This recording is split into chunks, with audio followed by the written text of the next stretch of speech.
Bad news, everyone! My computer is down. So this week all you're getting is a vlog. Fortunately, I do have some stuff that I need to cover in said vlog, so at least you guys will have something. So, as I said, my computer's down, so it may take me some time to get back up and running, but trust me, I'm motivated to get that done because that computer is pretty much about as important to me as my car. So, I will be getting that up and running. Let's see.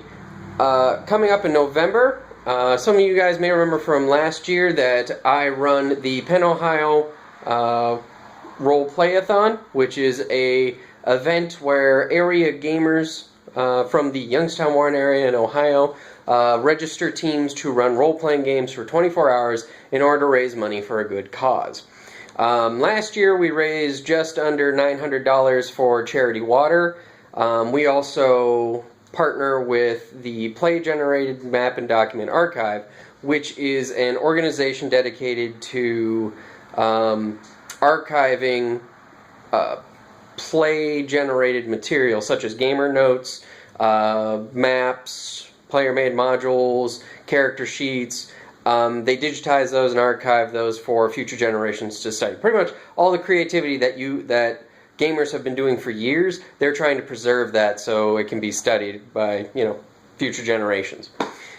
We've partnered with them and we always take material donations for them. Last year, we donated over 60 pounds of content to be added to the archive. This year, we are raising money for VJ Welsh, a local gamer who, he survived his bout with lymphoma, which is good. He clean bill of health, he went through his chemo, but now he needs help battling his medical debt. So that's what we're going to be raising money for. We'll also be gathering physical donations for the archive again, because like I said, we partner with Plagmata. Typically what we do is we have sponsors like different gaming companies and stuff that sign up with us to donate games to be added to a prize bundle. Because the team that raises the most money wins a prize bundle that of like game supplies that can be divvied up to everybody on the team. Now there's also a bundle for the team who brings in the most physical donations for Plagmata. So the reason why I'm bringing this up, other than an advertisement, is two things. One, last year I had a live feed of my table on Twitch. Granted, wasn't that great. Audio was really iffy, but I have better audio equipment now. So this year we'll probably be doing that again. You'll probably be able to tune in at any point to see what's going on at my table. I know other people are interested in doing that as well. So some of the other teams might be doing that. I'll give you guys posts, as it becomes available to me.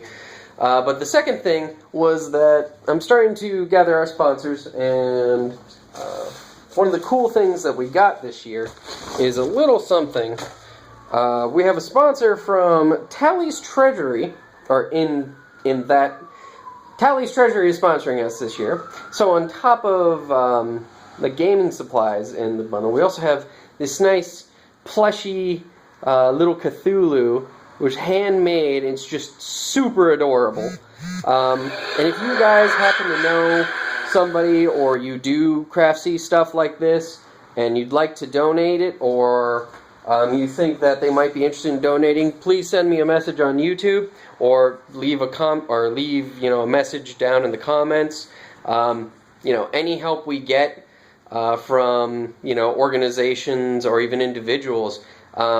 Anything that they donate or can offer, any help's a big help. And anything that they add to our prize bundle to help encourage everybody to raise that money for a good cause is enough for me to count them as a public sponsor. And like all advertisement, I'll mention them as sponsors.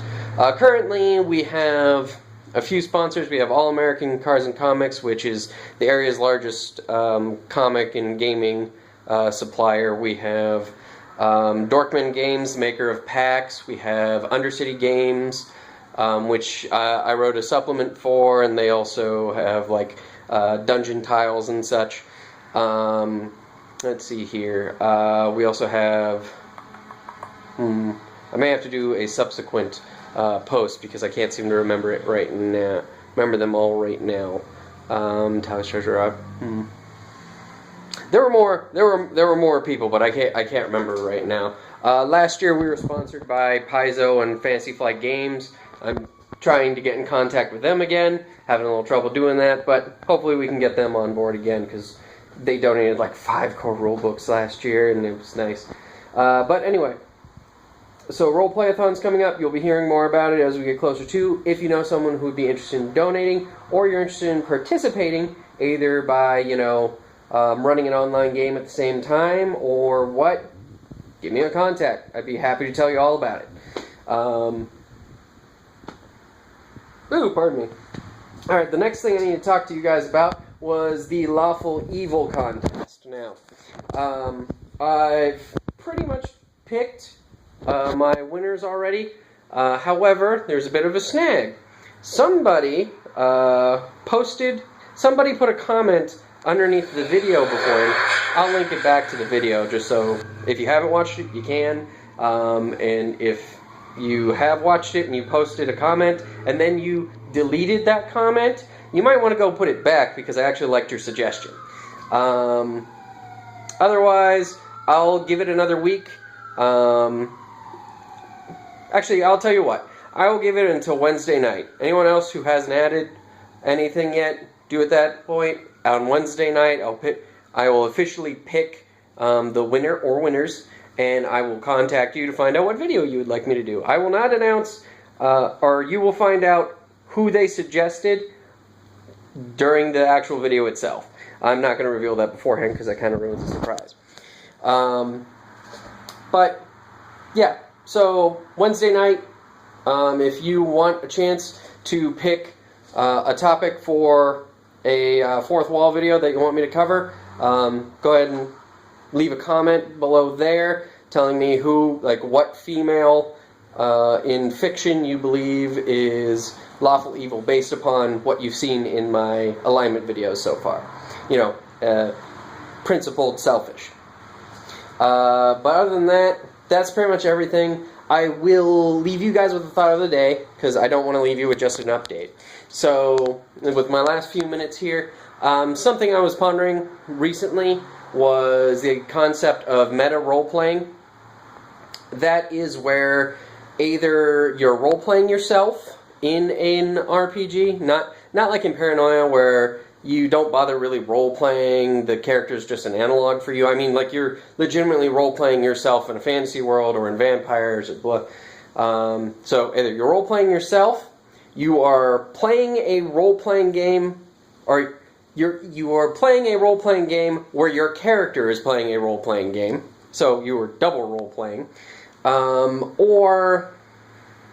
Actually, those are pretty much it. Have you guys ever done anything like that, or have you ever found any games that were like that? I have a couple of experiences with that, where in a vampires game I was playing in, we were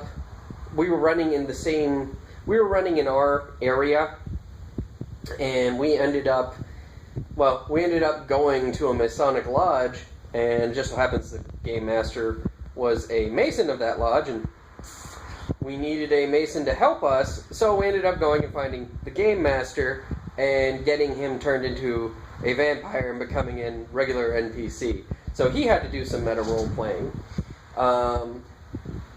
Let's see, I am also... The one D&D group I'm in, it was before my time, but apparently one of their generations of characters came across a set of books called Cards and Corporations, and whenever they would sit down around a fire for the night, they'd pull out the Cards and Corporations books, and they'd play office workers, so their characters would be role-playing office workers in a mimicry of our world. So that was kind of interesting. And I once heard about somebody who ran a kind of pulp adventure sort of game. The concept was that there was a role players guild in like old England. It's during like the explorers era where all the English like rich people like to go charter a ship and go see, far off Africa or the Caribbean Isles, go adventuring.